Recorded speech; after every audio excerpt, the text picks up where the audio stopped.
This is the lesson for Sunday, August 8, 2021. Subject: Spirit. The golden text is from Deuteronomy.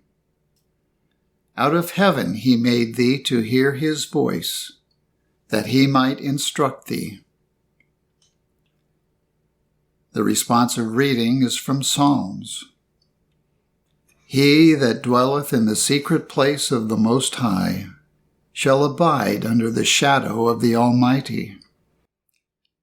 Because thou hast made the Lord, which is my refuge, even the Most High, thy habitation, there shall no evil befall thee, neither shall any plague come nigh thy dwelling. For he shall give his angels charge over thee, to keep thee in all thy ways. They shall bear thee up in their hands, lest thou dash thy foot against a stone. He shall call upon me, and I will answer him. I will be with him in trouble. I will deliver him and honor him. The Bible. Psalms. Cause me to hear thy loving kindness in the morning, for in thee do I trust. Cause me to know the way wherein I should walk, for I lift up my soul unto thee.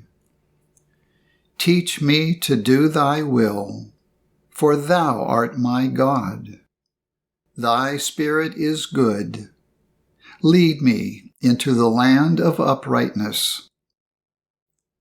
Quicken me, O Lord, for thy name's sake.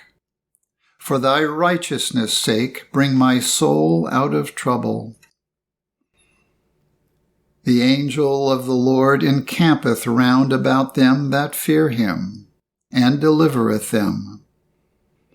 O taste and see that the Lord is good. Blessed is the man that trusteth in him. The righteous cry, and the Lord heareth, and delivereth them out of all their troubles. The Lord is nigh unto them that are of a broken heart, and saveth such as be of a contrite spirit. Genesis. The Lord made a covenant with Abram, saying, Unto thy seed have I given this land.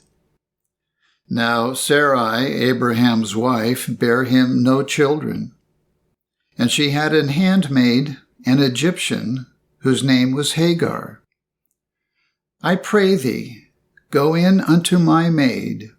It may be that I may obtain children by her. And Abram hearkened to the voice of Sarai. And he went in unto Hagar, and she conceived. And when she saw that she had conceived, her mistress was despised in her eyes. And when Sarai dealt hardly with her, she fled from her face.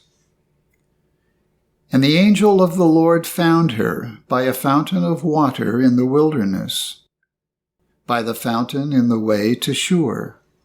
And he said, Hagar, Sarai's maid, whence camest thou, and whither wilt thou go? And she said, I flee from the face of my mistress Sarai. And the angel of the Lord said unto her, Return to thy mistress, and submit thyself under her hands. And the angel of the Lord said unto her, I will multiply thy seed exceedingly.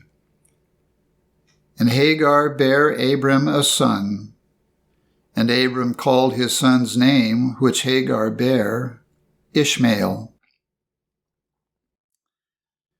The Lord appeared to Abraham, and said unto him, Neither shall thy name any more be called Abram, but thy name shall be Abraham. And God said unto Abraham, As for Sarai thy wife, thou shalt not call her name Sarai, but Sarah shall her name be.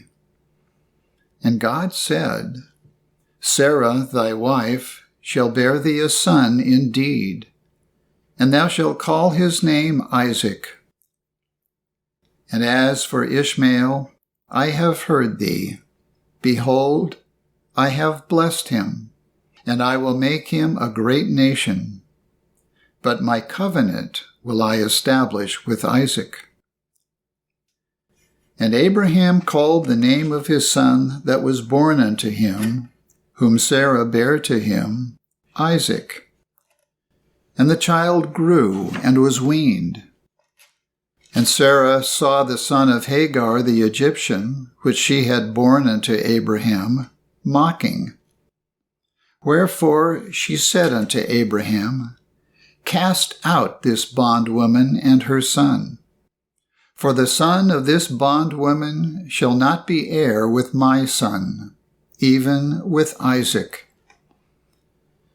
And God said unto Abraham, Let it not be grievous in thy sight because of the lad, and because of thy bondwoman.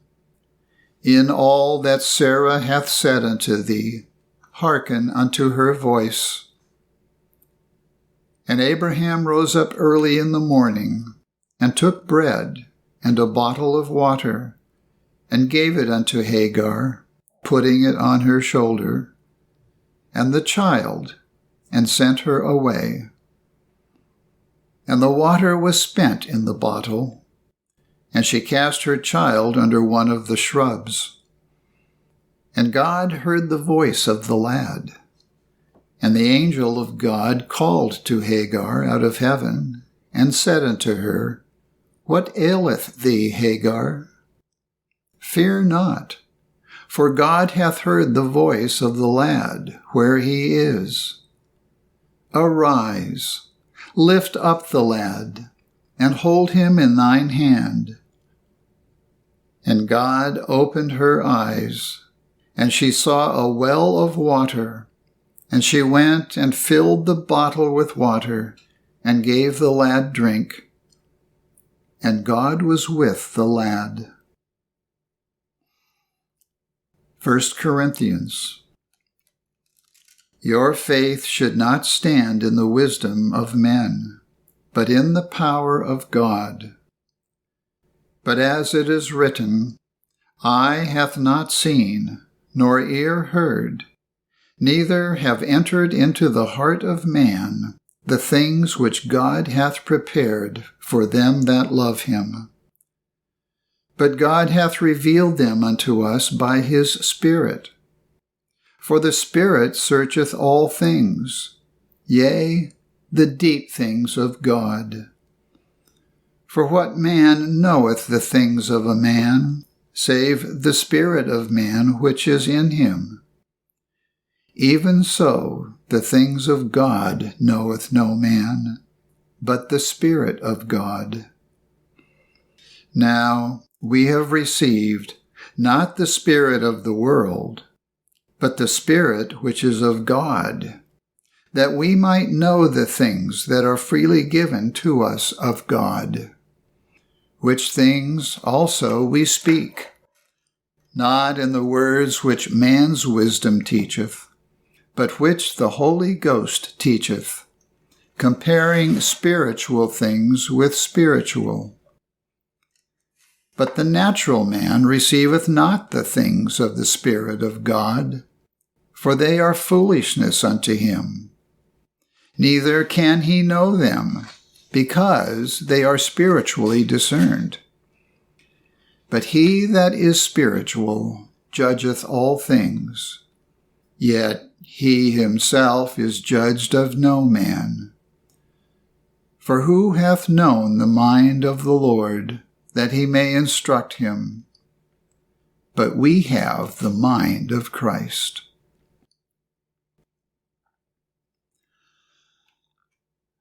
I will now read correlative passages from the Christian Science textbook, Science and Health with Key to the Scriptures, by Mary Baker Eddy. Spirit, God, is heard when the senses are silent. The principle and proof of Christianity are discerned by spiritual sense. Spirit imparts the understanding which uplifts consciousness and leads into all truth. The psalmist saith, "The Lord on high is mightier than the noise of many waters, yea, than the mighty waves of the sea."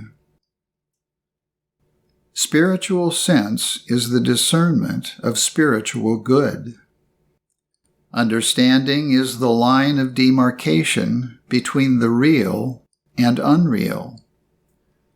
Spiritual understanding unfolds mind, life, truth, and love, and demonstrates the divine sense, giving the spiritual proof of the universe in Christian science. This understanding is not intellectual, is not the result of scholarly attainments. It is the reality of all things brought to light.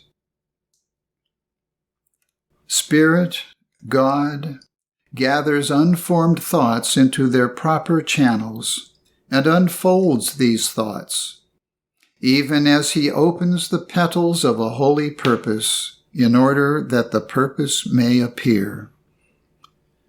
Spirit is symbolized by strength, presence, and power, and also by holy thoughts, winged with love.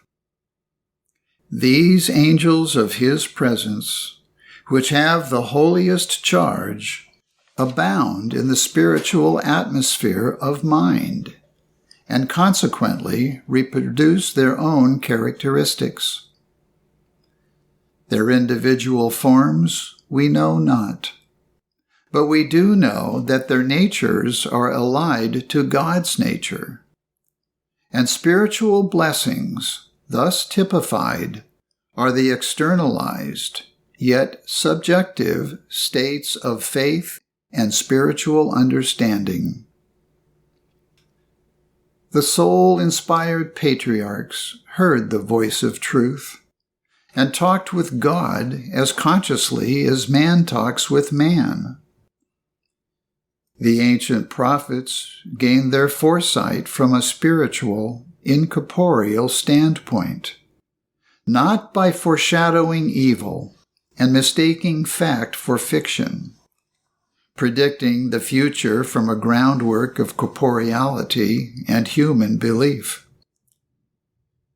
When sufficiently advanced in science to be in harmony with the truth of being, men become seers and prophets involuntarily, controlled not by demons, spirits, or demigods, but by the one Spirit.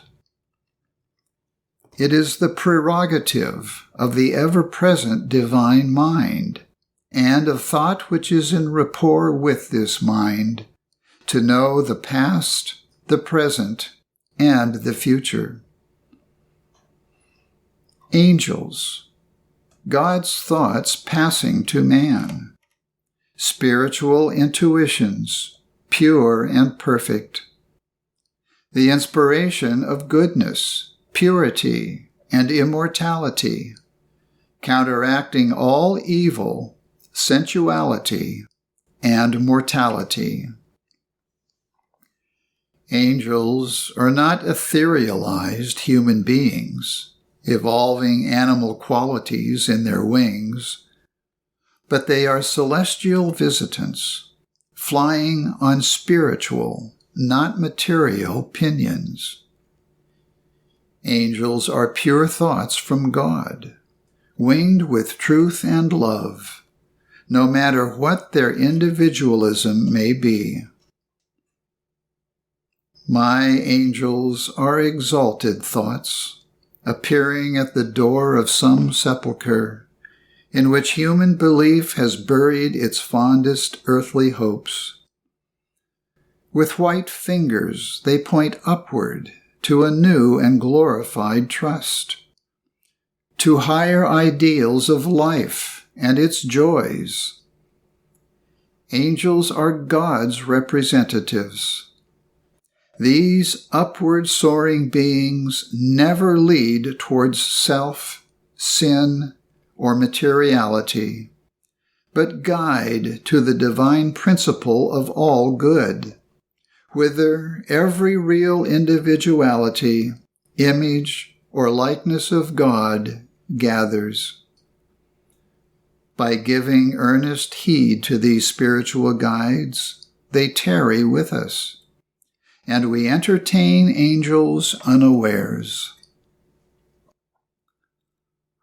Lulled by stupefying illusions, the world is asleep in the cradle of infancy, dreaming away the hours. Material sense does not unfold the facts of existence, but spiritual sense lifts human consciousness into eternal truth. Humanity advances slowly out of sinning sense into spiritual understanding. Unwillingness to learn all things rightly binds Christendom with chains. Man understands spiritual existence in proportion as his treasures of truth and love are enlarged. Mortals must gravitate Godward. Their affections and aims grow spiritual. They must near the broader interpretations of being and gain some proper sense of the infinite, in order that sin and mortality may be put off. Think of this, dear reader, for it will lift the sackcloth from your eyes, and you will behold the soft-winged dove descending upon you. The very circumstance which your suffering sense deems wrathful and afflictive, love can make an angel entertained unawares. The footsteps of thought, rising above material standpoints, are slow and portend a long night to the traveler. But the angels of his presence, the spiritual intuitions that tell us when the night is far spent, the day is at hand, are our guardians in the gloom. A higher and more practical Christianity, demonstrating justice and meeting the needs of mortals in sickness and in health, stands at the door of this age, knocking for admission. Will you open or close the door upon this angel visitant, who cometh in the quiet of meekness, as he came of old to the patriarch at noonday? The still small voice of scientific thought reaches over continent and ocean to the globe's remotest bound. The inaudible voice of truth is, to the human mind, as when a lion roareth. It is heard in the desert and in dark places of fear. It arouses the seven thunders of evil and stirs their latent forces to utter the full diapason of secret tones. Then is the power of truth demonstrated, made manifest in the destruction of error.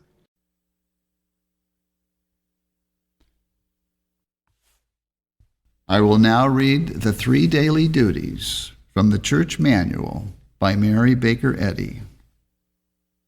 Daily Prayer. It shall be the duty of every member of this church to pray each day, Thy kingdom come. Let the reign of divine truth, life, and love be established in me, and rule out of me all sin. And may thy word enrich the affections of all mankind, and govern them. A rule for motives and acts. Neither animosity, nor mere personal attachment should impel the motives or acts of the members of the Mother Church. In science, divine love alone governs man, and a Christian scientist reflects the sweet amenities of love in rebuking sin, in true brotherliness, charitableness, and forgiveness. The members of this church should daily watch and pray to be delivered from all evil, from prophesying, judging, condemning, counseling, influencing, or being influenced erroneously. Alertness to duty. It shall be the duty of every member of this church to defend himself daily against aggressive mental suggestion, and not be made to forget nor to neglect his duty to God, to his leader, and to mankind. By his works he shall be judged, and justified or condemned. And from Science and Health, Christian scientists, be a law to yourselves that mental malpractice cannot harm you, either when asleep or when awake. This Bible lesson was prepared by the Plainfield Christian Science Church Independent. It is comprised of scriptural quotations from the King James Bible and correlative passages from the Christian Science textbook, Science and Health with Key to the Scriptures, by Mary Baker Eddy. For more information, please visit our website, plainfieldcs.com. Thank you for listening, and have a blessed day.